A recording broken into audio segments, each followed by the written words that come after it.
എല്ലാ സജ്ജനങ്ങൾക്കും എൻ്റെ പുതിയ വീഡിയോയിലേക്ക് സ്വാഗതം. ഇന്ന് നാം ഇവിടെ ചൊല്ലിപ്പഠിക്കാൻ പോകുന്നത് ദശകം 23 ദശചരിതവും ചിത്രകേതോപാഖ്യാനവുമാണ്.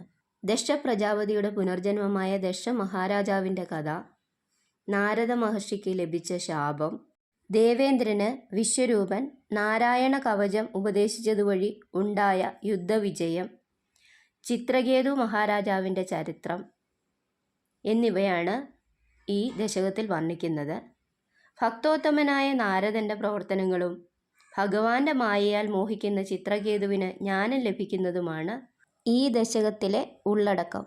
ഹേ പ്രഭു, പ്രചേതസ്സുകളുടെ പുത്രനായ ദക്ഷൻ സൃഷ്ടിയെ വർദ്ധിപ്പിക്കുക എന്ന ആഗ്രഹത്തോടെ ഭഗവാനെ ഭജിച്ചു സേവിച്ചു. അപ്പോൾ ഭഗവാൻ ശോഭിക്കുന്ന 8 കൈകളോട് കൂടിയവനായിട്ട് പ്രത്യക്ഷനായി അദ്ദേഹത്തിന് വരവും അസിഗ്നി എന്നു പേരുള്ള കന്യകയെ വധുവായും നൽകി. ഇതാണ് 1-ാം ശ്ലോകത്തിൻ്റെ അർത്ഥം. അദ്ദേഹത്തിൻ്റെ 11,000 പുത്രന്മാരും നാരദ മഹർഷിയുടെ ഉപദേശത്താൽ ഭഗവാന്റെ മാർഗത്തെ പ്രാപിച്ചു. വിഷണ്ണനായ ദക്ഷൻ നാരദ മഹർഷിക്ക് ഒരിടത്ത് സ്ഥിരമായിരിക്കാതിരിക്കട്ടെ എന്ന ശാപവും നൽകി. ഭക്തോത്തമനായ മഹർഷിയാവട്ടെ അത് അനുഗ്രഹമായി തന്നെ കരുതി. ഇതാണ് 2-ാം ശ്ലോകത്തിൻ്റെ അർത്ഥം. അങ്ങനെയാണ് നാരദ മഹർഷി എല്ലായിടവും സഞ്ചരിക്കുന്ന ഭഗവാന്റെ ഭക്തനായി മാറിയത്. പിന്നീട് തൻ്റെ 60 പുത്രിമാരെ കൊണ്ട് വംശപരമ്പരകളെ അഭിവൃദ്ധിപ്പെടുത്തിയ ദക്ഷന് തൻ്റെ മകളുടെ മകൻ്റെ പുത്രനായി വിശ്വരൂപൻ എന്നയാൾ ജനിച്ചു. ഈ വിശ്വരൂപൻ ദേവേന്ദ്രനെ നാരായണ കവചമെന്ന അങ്ങയുടെ സ്തോത്രമാകുന്ന കവചം ധരിപ്പിച്ച് യുദ്ധത്തിൽ ജയിപ്പിച്ചു. പ്രഭോ, അങ്ങയുടെ മഹാത്മ്യം സകലരെയും ജയിക്കുന്നതിന് സമർത്ഥമായതാണല്ലോ എന്നാണ് ഭട്ടതിരിപ്പാട് 3-ാം ശ്ലോകത്തിൽ പറയുന്നത്. പണ്ട് ശൂരസേന രാജ്യത്തിൽ ചിത്രകേതു എന്ന രാജാവ് പുത്രനുണ്ടാവാൻ ആഗ്രഹിച്ചു. ഇദ്ദേഹത്തിന് അങ്കിരസ് മഹർഷിയുടെ പ്രഭാവം കൊണ്ട് ഒരു പുത്രനെ ലഭിച്ചു. പക്ഷേ സ്വന്തം പത്നിമാരാൽ ആ പുത്രൻ കൊല്ലപ്പെട്ടപ്പോൾ ദുഃഖത്താൽ വശംഗതനായി ഭഗവാന്റെ മായ കൊണ്ട് മോഹിച്ചു. മായയാണല്ലോ മനുഷ്യനിൽ ആഗ്രഹങ്ങൾ ഉണ്ടാക്കുന്നത്. ഇതാണ് 4-ാം ശ്ലോകത്തിൻ്റെ അർത്ഥം. ആ സമയം കരുണാമൂർത്തിയായ നാരദ മഹർഷി അങ്കിരസോടുകൂടി ആ രാജാവിനെ സമീപിച്ച് പുത്രൻ്റെ ജീവനെ അടുത്ത് കാണിച്ചു കൊടുത്തു. ഞാൻ ആരുടെ പുത്രനാണ് എന്ന ആ ജീവൻ്റെ ചോദ്യം കേട്ട രാജാവ് മോഹത്തെ ഉപേക്ഷിച്ച് ഭഗവാനെ ആരാധിക്കുവാൻ തീരുമാനിച്ചു. ഇതാണ് 5-ാം ശ്ലോകത്തിൻ്റെ അർത്ഥം. അനന്തരം നാരദ മഹർഷിയിൽ നിന്ന് സ്തോത്രവും ദിവ്യമന്ത്രവും ലഭിച്ച് ആദിശേഷ സ്വരൂപിയായ ഭഗവാന്റെ പ്രീതിക്കായി തപസ് ചെയ്തു. വെറും 7 ദിവസം കൊണ്ട് തന്നെ വിദ്യാധരന്മാരുടെ ആധിപത്യം കൈവന്നിട്ടും മനം മടുക്കാതെ ഭഗവാനെ ഭജിച്ചുകൊണ്ടിരുന്നു. ഇതാണ് 6-ാം ശ്ലോകത്തിൻ്റെ അർത്ഥം. ഭഗവാനാകട്ടെ താമരവളയം പോലെ വെളുത്തതും 1000 ശിരസോട് കൂടിയതും സ്തുതി ചെയ്തുകൊണ്ടിരിക്കുന്ന സിദ്ധഗണങ്ങളാൽ പരിസേവിക്കപ്പെട്ടതുമായ ദിവ്യരൂപത്തോടെ അധികം താമസിക്കാതെ തന്നെ പ്രത്യക്ഷനായി. സ്തോത്രങ്ങളിൽ സമ്പുഷ്ടനായി ആ രാജാവിന് ആത്മതത്വത്തെ ഉപദേശിച്ച് അനുഗ്രഹിച്ച ശേഷം അന്തർധാനം ചെയ്തു. ഇതാണ് 7-ാം ശ്ലോകത്തിൻ്റെ അർത്ഥം. പിന്നീട് അങ്ങയുടെ ഭക്ത ശിരോമണിയായി തീർന്ന അദ്ദേഹം ഭഗവാന്റെ ദിവ്യ ഗുണഗണങ്ങളെ സുന്ദരിമാരെ കൊണ്ട് മനോഹരമായി പാടിച്ചുകൊണ്ട് വിഷയസുഖങ്ങളിൽ ഒട്ടും ആസക്തിയില്ലാതെ സന്തോഷത്തോടുകൂടി അനേക ലക്ഷ വർഷം ലോകങ്ങളിൽ ഇഷ്ടം പോലെ സഞ്ചരിച്ചു. ഇതാണ് 8-ാം ശ്ലോകത്തിൽ പറയുന്നത്.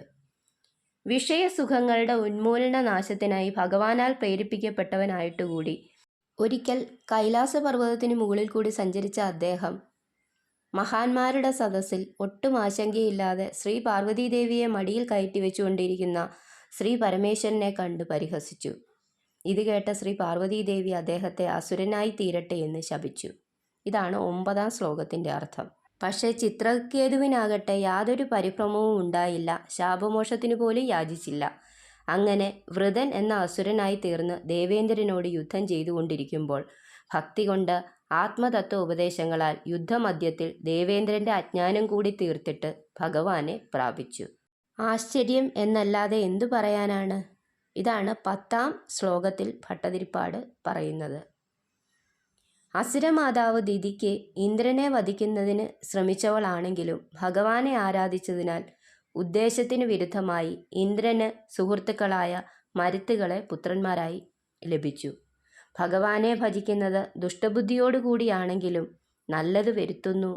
അപ്രകാരമുള്ള ഭഗവാനെ, ഗുരുവായൂരപ്പ, എന്നെയും രക്ഷിക്കണമേ എന്നാണ് മേൽപ്പത്തൂർ നാരായണ ഭട്ടതിരി ഈ ദശകത്തിൽ അപേക്ഷിക്കുന്നത്. നമുക്ക് ചൊല്ലിത്തുടങ്ങാം. ദശകം 23 ദശചരിതവും ചിത്രകേതൂപാഖ്യാനം. ഓം നമോ ഭഗവതേ വാസുദേവായ. പ്രാചേതസസ്തു ഭഗവൻ അപരോഹി ദക്ഷാ ത്വത്സേവനം വ്യതിത സർഗവിവൃദ്ധികാമ ആവിർബഭൂവിത തഥാ ലസദഷ്ടബാഹു തസ്മൈ വരം ദദിതതാം ച വധൂമസിഗ്നി തസ്യാത്മജാസ്തു യുതമീശ പുനഃ സഹസ്രം ശ്രീനാരദസ്യ വചസാ തവ മാർഗമാപു നൈകത്ര വാസം ഋഷയേ സമുമോച ശാപം ഭക്തോത്തമസ്തു ഋഷിരനുഗ്രഹമേവ മേനെ ഷഷ്ട്യാ തദോ ദുഹിതൃഭിः സൃജത കുലൗഖാൻ ദൗഹിത്രസൂനുരത തസ്യ സവിശ്വരൂപ തുസ്തോത്രവർമ്മിതമജാപയദിന്ദ്രമാജൗ ദേവത്വദീയമഹിമാ ഖലു സർവജൈത്ര പ്രാക്ഷൂരസേന വിഷയേ കില ചിത്രകേതു പുത്രാഗ്രഹീ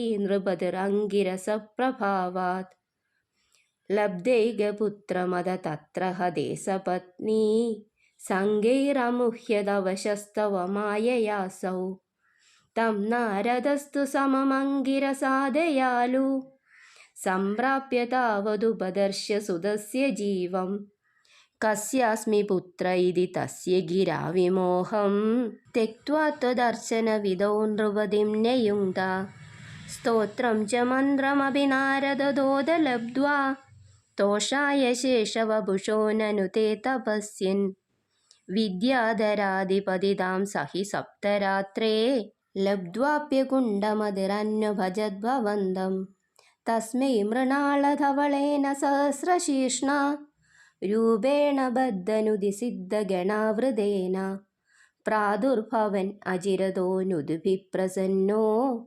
ദത്വാത്മതത്ത്വമനുഗൃഹ്യ തിരോദധാത ത്വദ്ഭക്തമൗലിരദസോऽപി ച ലക്ഷലക്ഷം വർഷാണി ഹർഷുലമനാ ഭുവനേഷു കാമം സംഗാപയൻ ഗുണഗണം തവ സുന്ദരീഭിः സംഗാതിരേകരഹിതോ ലളിതം ചചാര അത്യന്തസംഗവിലയായ ഭവത്പ്രണുന്നോ നൂനം സരൂപ്യ ഗിരിമാപ്യ മഹത്സമാജേ നിശങ്കമംഗകൃതവല്ലഭമംഗചാരിം തം ശങ്കരം പരിഹസൻ ഉമയാഭിഷേപേ നിസ്സംഭ്രമസ്ത്വയമയാചിതശാപമോക്ഷോ വൃത്രാസുരത്വമുപഗമ്യ സുരേന്ദ്രയോധി ഭക്ത്യാത്മതത്വകഥനൈ സമരേ വിചിത്രം ശത്രോരഭിപ്രമമപാസ്യ ഗതപദം തേ ത്വത്സേവനേന ദിതിരിന്ദ്രവദോദ്യതാഭി താൻ പ്രത്യുതേന്ദ്രസുഹൃദോ മരുതോപി ലേഭേ ദുഷ്ടാശയേഭി ശുഭദൈവ ഭവത്നിഷേവാ തത്താദൃശസ്തമവ മാം പവനാലയേശ. ശ്രീഹരിയേ നമ. ശ്രീ ഗുരുവായൂരപ്പ ശരണം. വീഡിയോ ഇഷ്ടമായ ലൈക്ക് ചെയ്യാൻ മറക്കരുതേ. അടുത്ത വീഡിയോ ഉടനെ തന്നെ അപ്ലോഡ് ചെയ്യുന്നതായിരിക്കും. പെട്ടെന്ന് കിട്ടാൻ സബ്സ്ക്രൈബ് ചെയ്യാനും മറക്കരുത്.